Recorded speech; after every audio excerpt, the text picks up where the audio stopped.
أيها المجرمون ألم أعهد إليكم يا بني آدم ألا تعبدوا الشيطان إنه لكم عدو مبين وأن اعبدوني هذا صراط مستقيم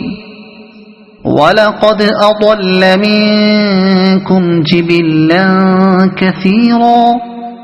أفلم تكونوا تعقلون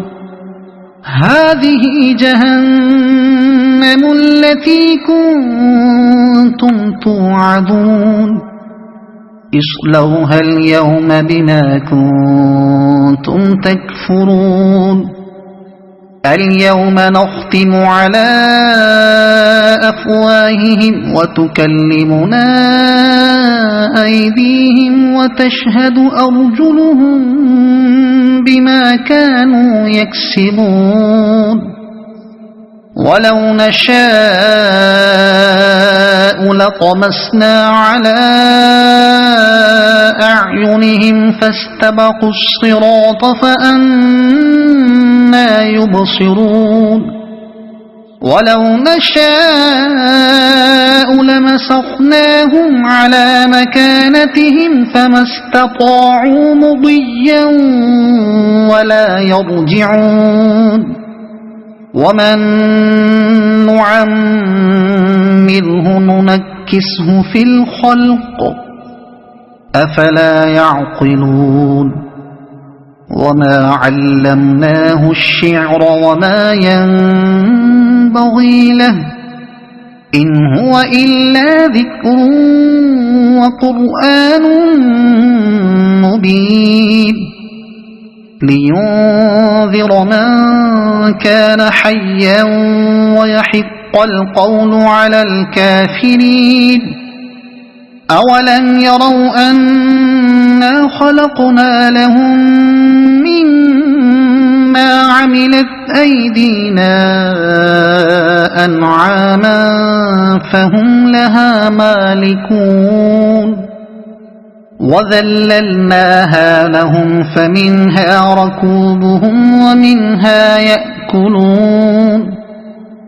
ولهم فيها منافع ومشارب أفلا يشكرون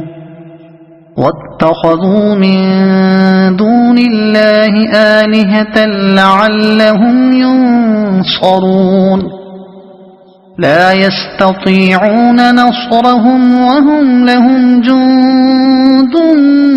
محضرون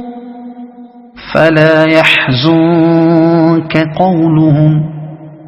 إنا نعلم ما يسرون وما يعلنون أولم ير الإنسان أنا خلقناه من نطفة فإذا هو خصيم مبين وضرب لنا مثلا ونسي خلقه قال من يحيي العظام وهي رميم قل يحييها الذي أنشأها أول مرة وهو بكل خلق عليم الذي جعل لكم من الشجر الأخضر نارا فإذا أنتم منه توقدون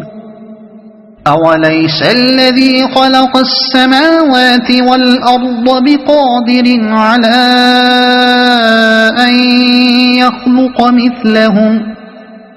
بلى وهو الخلاق العليم إنما أمره إذا أراد شيئا أن يقول له كن فيكون فسبحان الذي بيده ملكوت كل شيء وإليه ترجعون. صدق الله العظيم.